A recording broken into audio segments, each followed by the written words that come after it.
जी हाँ दोस्तों, अगर आपने कनाडा में स्टडी करना और जीआईसी सिर्फ $14,549 पे करनी है 20,000 की जगह, क्या जो कनाडा के इमिग्रेशन मिनिस्टर हैं ऑनरेबल मार्क मिलर, क्या वो जेन्युइनली स्टूडेंट वीजास को बिल्कुल कम कर रहे हैं कनाडा के लिए? क्या आप कनाडा में एज अ स्टूडेंट आप पाएंगे या नहीं, या फिर आपको देखने पड़ेंगे कुछ और पाथवेज? अगर आप ये जानना चाहते हैं तो हमारे साथ देखिए पूरे अपडेट्स के लिए आज की ये इंपॉर्टेंट वीडियो।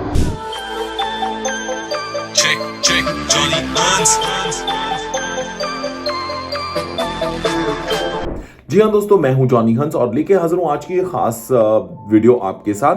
जो दोस्त इस वीडियो को इस YouTube चैनल पे पहली बार देख रहे हैं तो मैं सबसे पहले अपना इंट्रोडक्शन दे देता हूं। आई एम पोएट, व्लॉगर और उसके साथ साथ CICC certified trained and licensed immigration consultant.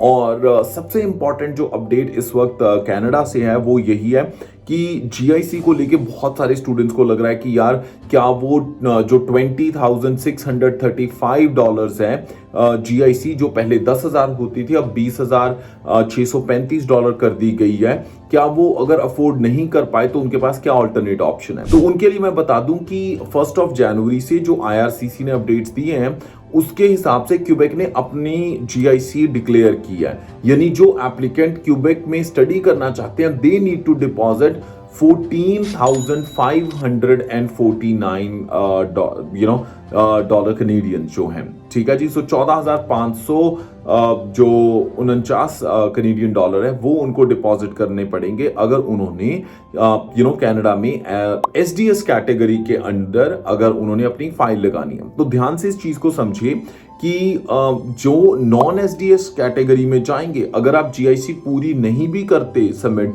तब भी आप अपना स्टूडेंट वीजा के लिए एलिजिबल होते हो। तो ये इंपॉर्टेंट डिफरेंस है। हाँ, वो आपकी फाइल जीआईसी कम होने की वजह से हो सकता है नॉन SDS पे जाए, बट अगर क्यूबेक में मान लीजिए आप क्यूबेक के सरकारी कॉलेज में जा रहे हैं, DEP प्रोग्राम्स लेते हैं, तो उस केस में आई वुड रेकमेंड कि आप सिर्फ $14,549 की अपनी जीआईसी करवा दीजिए। उसके साथ ऑब्वियसली $200 एक्स्ट्रा की आपकी फीस होती है।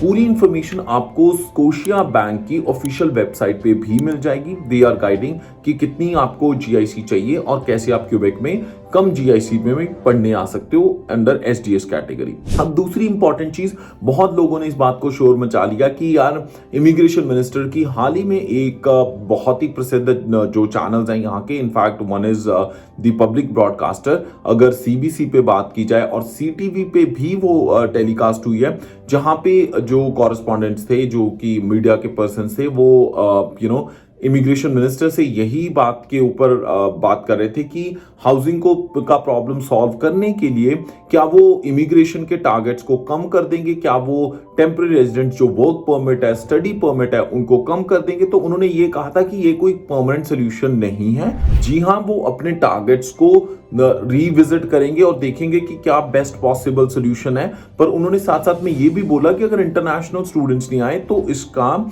बहुत सारे जो इंटरनेशनल स्टूडेंट्स जो कॉलेजेस और यूनिवर्सिटीज में जा रहे हैं उनके ऊपर बहुत नुकसान भी उनका हो सकता है, खराब असर भी पड़ सकता है। तो all of a sudden immigration जो कनाडा है इसके ऊपर राइट अवे तो एक्शन नहीं ले रहा।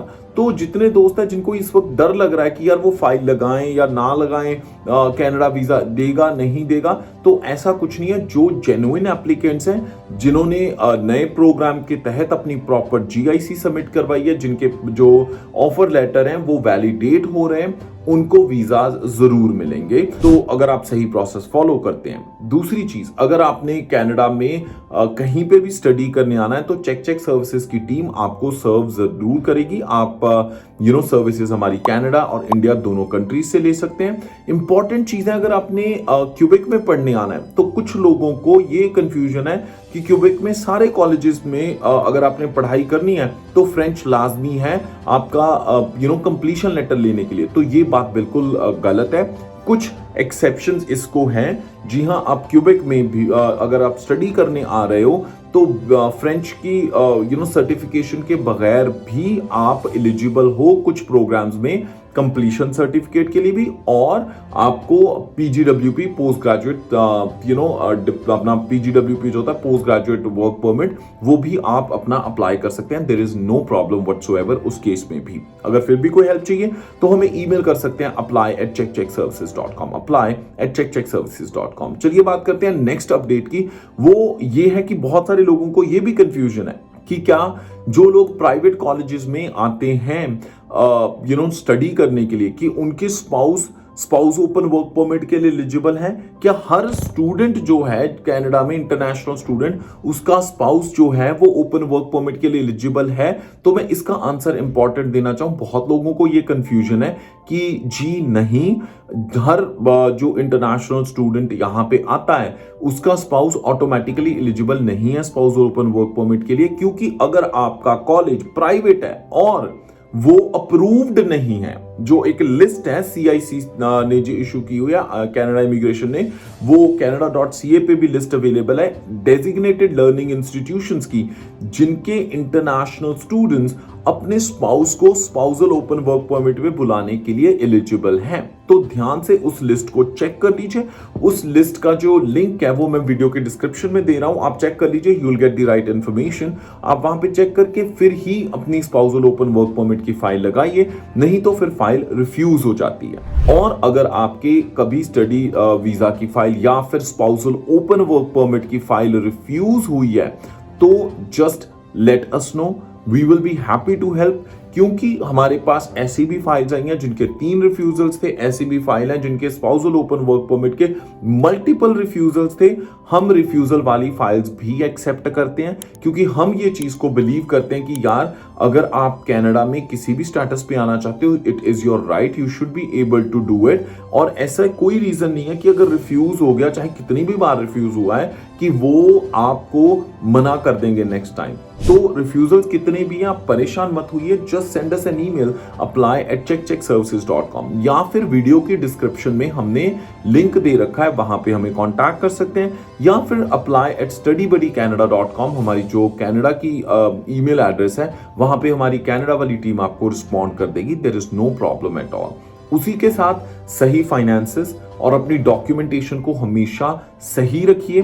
लेटेस्ट आने वाले प्रोग्राम्स, चाहे वो PR आपकी कैसी होगी, या फिर हमारी टीम का गोल है कि चाहे आपकी IELTS की ट्रेनिंग से लेके आपका स्टडी वीजा फाइल करवाने से लेके, अपने पेरेंट्स का टूरिस्ट वीजा करवाने से लेके, आपके स्पाउस का स्पाउसल ओपन वर्क परमिट करवाने से लेके, या फिर आपके जो दोस्त रिश्तेदार आपको कनाडा में मिलने आएंगे उनके टूरिस्ट और विजिटर वीजा से लेके आपकी PR तक की गाइडेंस और सही काउंसलिंग या कंसल्टिंग की हमारी रिस्पॉन्सिबिलिटी रहेगी। उसको लेके आप बिल्कुल निश्चिंत रहिए। अगर आपको किसी भी तरह की सर्विस चाहिए, अगर student visa, spousal open work permit, tourist visa लगवाना है, तो apply@checkcheckservices.com। आपने सीधी अपनी PR लगवानी है, पूरी फैमिली में कनाडा मूव करना है, बिजनेस विजिटर लगवाना है, या फिर आपने यहाँ पे बिजनेस बाय करके इवेंचुअली आपने जो इन्वेस्टमेंट प्रोग्राम्स हैं उनके तहत अपनी PR की फाइल लगानी है, तब भी आप हमें कांटेक्ट कर सकते हैं। apply@studybuddycanada.com, apply@studybuddycanada.com। जो हमने दिसंबर के एंड में ट्रेंड देखे हैं, तो अब तक स्टूडेंट वीजा का ऑलमोस्ट 14 से 15 दिन में रिस्पॉन्स आया है। मैं आने वाले टाइम में बहुत जल्दी आपके साथ वीडियो शेयर करूंगा टाइमलाइन को लेके। तो जो दोस्त ये सोचते हैं कि यार कनाडा आपका ड्रीम डेस्टिनेशन, चाहे PR को लेके, चाहे आपने स्टडी वीजा या वर्क वीजा करवाना है, तो उसके लिए अभी इस YouTube चैनल को सब्सक्राइब कर लीजिए और साथ में हिट कीजिए बेल बटन, क्योंकि बहुत सारी अच्छी इंफॉर्मेशन आप तक पहुंच जाएगी। इसी के साथ हमारी पोइट्री और एंटरटेनमेंट कंटेंट के लिए हमारे दूसरे YouTube channel which is Inspiration Rackets, उसको भी सब्सक्राइब कर लीजिए, and I am sure you will get tons of value over there. इसी के साथ मैं जॉनी हंस फिलहाल लेना इजाजत। हंसते मुस्कुराते रहो जी, रब राखा।